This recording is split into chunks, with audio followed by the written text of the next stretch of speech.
non, c'est pas la laïcité du tout, c'est la devise de la République. Liberté, égalité, fraternité. Oui, vous connaissez la devise, hein, liberté, égalité, fraternité. Alors, liberté, on n'a pas trop à se plaindre. Égalité, on fait ce qu'on peut. Et fraternité, il faut dire qu'on n'est pas franchement toujours au top. Et c'est peut-être pour ça que le mouvement Fraternité Générale lance aujourd'hui quelques 500 actions culturelles. Alors, il y aura des concerts, il y aura des terrasses musicales, des expos photos, des expos sur l'art urbain. Vous verrez tout le programme dans La Croix ce matin.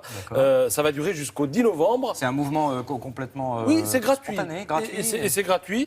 Et ma foi, bon, ça vaut le coup d'être tenté. Alors, parce que la fraternité, en ce moment, c'est franchement pas ce qu'on exprime le mieux. Même le pape François donne un peu l'impression de rétro-pédaler. Le voilà qu'après avoir encouragé les Européens à ouvrir largement leurs frontières, eh bien, il appelle à la prudence. Accueillir, oui, mais il faut intégrer, donner une maison, un travail, une école. Sinon, on créera des ghettos, dit-il. Alors, il est marrant, le pape, parce que des ghettos, on vient d'en démanteler Comment un. vous y allez, vous? Bah oui, mais on vient d'en démanteler un de ghetto, et vous allez voir que rien n'est simple. Il faut lire, d'ailleurs, le papier de Caroline Beyer sur le site du Figaro. Il y est question des mineurs isolés étrangers qui ont été évacués de Calais.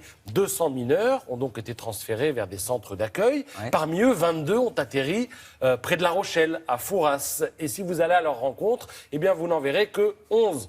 Les 11 autres se sont déjà évaporés dans la nature, du jour au lendemain. Hein. En fait, on les a éloignés de leur objectif, parce que leur objectif, c'est l'Angleterre. D'aller rejoindre la Manche. En Meurthe-et-Moselle, situation identique. Sur 40 mineurs arrivés, 19 ont finalement choisi de repartir très rapidement. Vous verrez ça dans l'Est républicain. La question des MIE, les mineurs isolés étrangers, semble franchement inextricable. Selon l'UNICEF, certains sont contraints de se prostituer. C'est un sujet de tension entre Londres et Paris, parce qu'un mineur isolé coûte 50 000 € par an, nous apprend le site du Figaro. Paris voudrait que les Anglais accueillent ceux qui ont de la famille outre-Manche, mais Londres ne veut pas créer d'appel d'air. Selon Terre d'Asile, seuls 5% des mineurs isolés veulent rester en France. Alors, l'autre sujet récurrent en ce moment, on le retrouve à la une de La Croix, de Ouest France ou encore de Libération, eh bien, c'est la course à la Maison-Blanche. Ce n'est d'ailleurs plus une course, c'est carrément un combat de rue. Libération n'a jamais rien vu d'aussi dingue et aborde le sujet sous un angle original. Ça se résume en 3 mots, vu de l'étranger. Eh bien, sachez que le monde est globalement tétanisé. C'est-à-dire que Libération fait le récit de diplomates abasourdis. D'un côté, une Hillary qui est sensible aux sirènes des faucons démocrates, de l'autre, un Donald tout en désinvolture et totalement ignorant des affaires du monde. Cette élection passionne, pour de mauvaises raisons, certes, mais elle passionne. La preuve, on trouve des poupées à l'effigie de Donald et d'Hillary jusqu'à Moscou. C'est sur la gauche de votre écran. Quant à ce mur peint à droite, on le retrouve en Lituanie, à Vilnius. Poutine et Trump s'embrassant sur la bouche. Ça rappelle d'ailleurs le célèbre dessin du mur de Berlin avec Brejnev et Honecker. J'ai demandé à Philippe de nous le montrer. Je ne sais pas si on peut le voir. Oui. Non, l'autre précédent. Côté.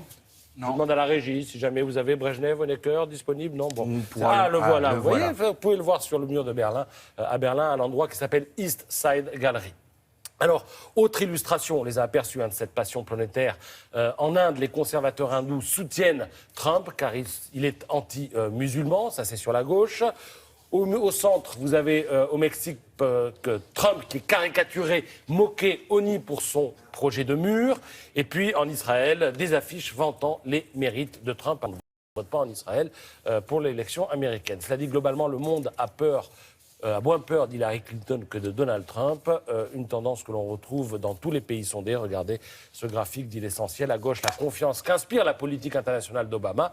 Au milieu, la confiance qu'inspire Clinton. Et à droite, la confiance qu'inspire Trump, qui réalise de bons scores en Italie, en Hongrie et en Chine. Mais il reste toujours derrière Hillary Clinton. Merci beaucoup.